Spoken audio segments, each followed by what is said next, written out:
Eccoci qua ragazzi, bentornati sul canale. A quanto pare non sono solo i risultati negativi in campo che ci fanno passare delle notti turbolente, ma anche per episodi fuori dal campo e per una gestione social discutibile della nostra società. Siamo qui a parlarne stamattina perché prima del match con l'Udinese già la situazione non è delle più rosee tra squadra, società, allenatore, eccetera, eccetera. Mancava solo questo. Il trend ovviamente di TikTok, eh, del quale è stato vittima Osimhen. Il Napoli poteva anche evitare una cosa del genere, doveva evitare una cosa del genere. Vi dico la mia opinione, parliamone e discutiamone anche nella sezione dei commenti. Fatemi sapere cosa ne pensate, perché non va nella maniera più assoluta. Dobbiamo migliorare sotto tanti aspetti, dobbiamo migliorare nella gestione delle cose, soprattutto quando non vanno bene. E diciamo, da quel punto di vista siamo un tantino insufficienti. Allora, partiamo un attimo, parliamo della storia Osimhen, parliamo 2 secondi della notizia ADL indagato che è un atto dovuto e parliamo anche della partita di stasera perché c'è una partita da giocare, non bisogna assolutamente dimenticarlo e cerchiamo di arrivarci quanto più preparati possibili. Comunque, il trend di Osimhen.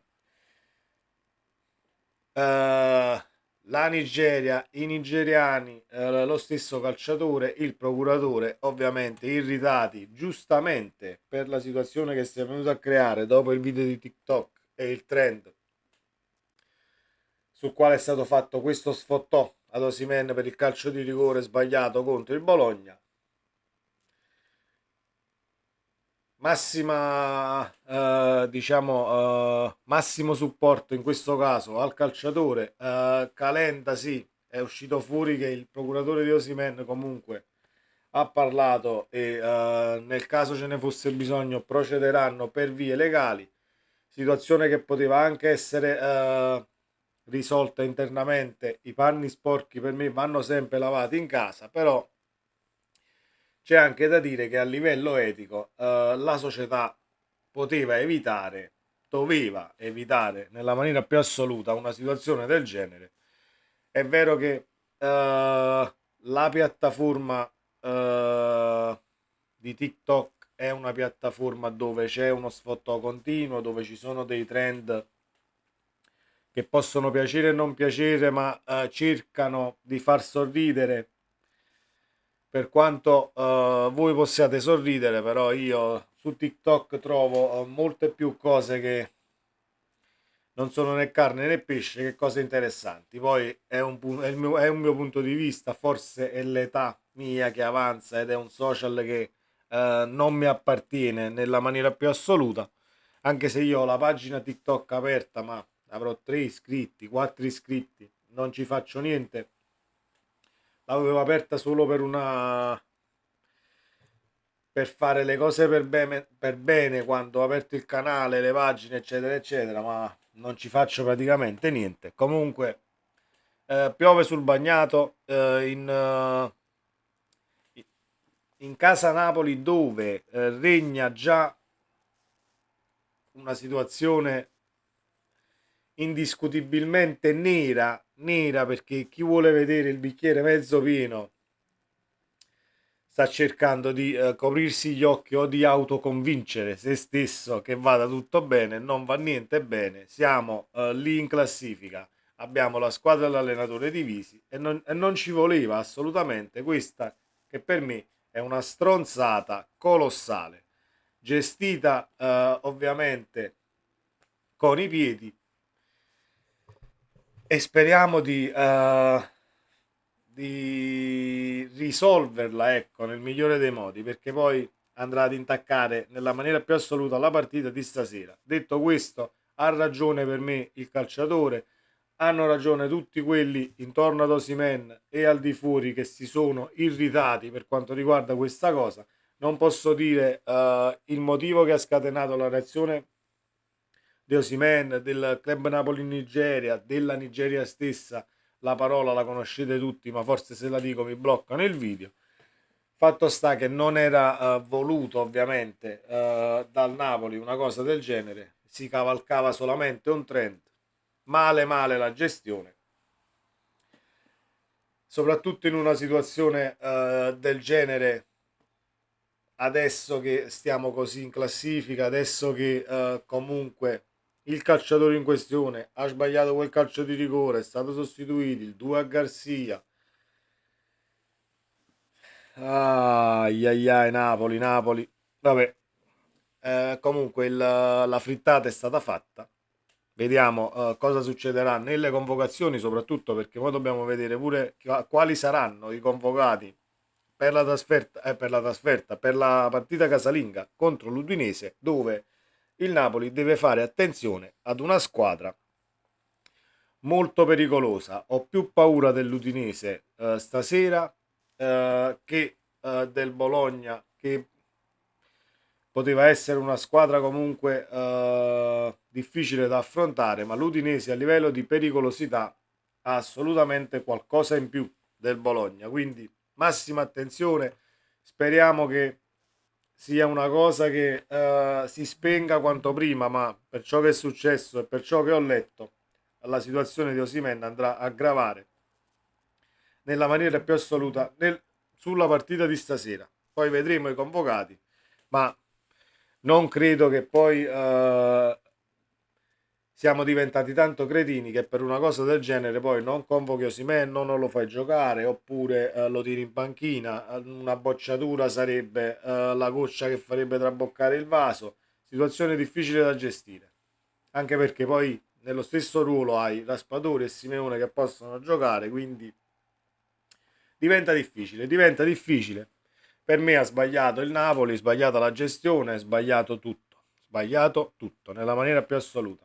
Passiamo e chiudiamo questo argomento perché per me una società sportiva di calcio, per come la vedo io, potrebbe anche non averlo un profilo TikTok e cavalcare i trend, perché bisogna vincere le partite, bisogna avere un'azienda che eh, resti sana al di là di tutti gli sfottò, di tutti i social e di tutte le cose che si possono fare intorno. Detto questo, parentesi per la situazione della Laurentiis, perché ieri è uscita della Laurentiis indagato, è un atto dovuto, le carte da Napoli devono passare a Roma, sei comunque iscritto in quel registro, verrai chiamato in causa più in là, non si sa, la situazione è molto chiara ed è la stessa notizia che abbiamo letto mesi e mesi fa.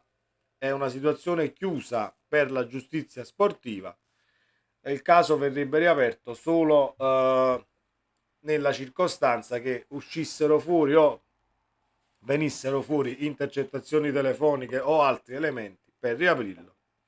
In quel caso poi vedremo, eh, vedremo prima se dovesse riaprirsi questo caso plusvalenza e la storia di Osimhen.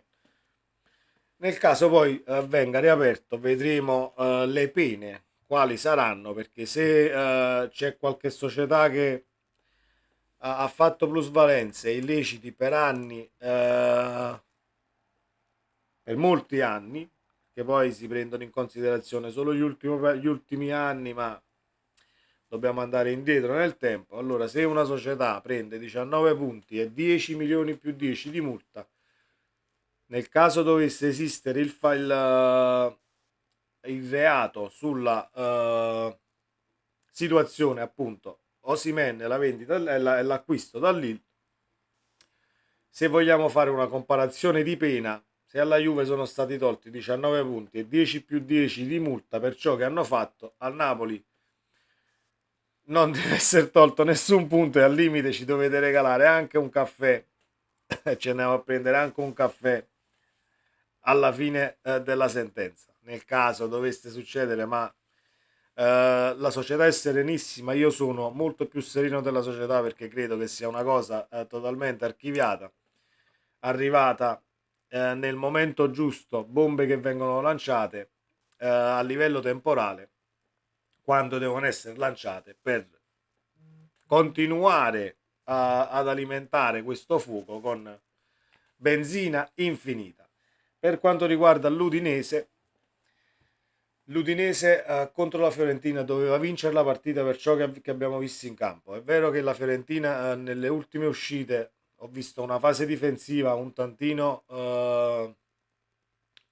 scarsa, lo devo dire, scarsa nei movimenti, scarsa nella lettura dell'azione, quindi non stiamo parlando della squadra più solida al momento del campionato, però rimane sempre la Fiorentina e l'Udinese ha fatto una grandissima gara. Sottolineato da Sottilli, io ho visto la partita, posso confermare. Quindi c'è bisogno del Napoli. Non voglio dire del miglior Napoli o del Napoli che ha giocato contro il Bologna, c'è bisogno del Napoli. Se si fa il Napoli, la partita la si porta a casa. Ovviamente questa situazione di Osimhen, la situazione di Calenda che va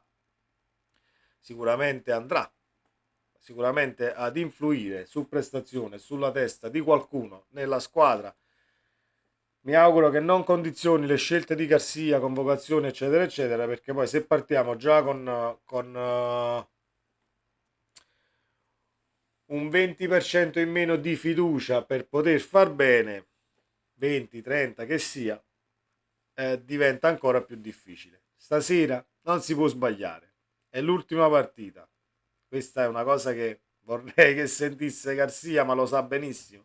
È l'ultima partita, si stecca stasera.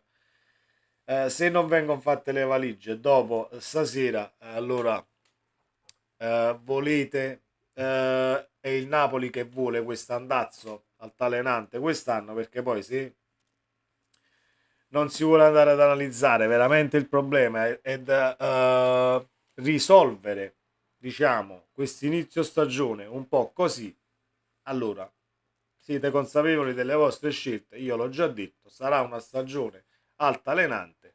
Preparate, che ne so, i sonniferi, le moment, preparate pastiglie per il mal di testa, perché le nottate che faremo in bianco saranno tante, saranno tante. Ripeto, l'Udinese per me è molto più difficile del Bologna, quindi massima attenzione e abbiamo un solo risultato possibile, la vittoria. Speriamo di ingranare, speriamo di fare una grande partita e al limite di con questa prestazione di abbassare anche un attimo tutta la scia mediatica che non esita un momentino a metterti sottoterra quando tu già stai andando male.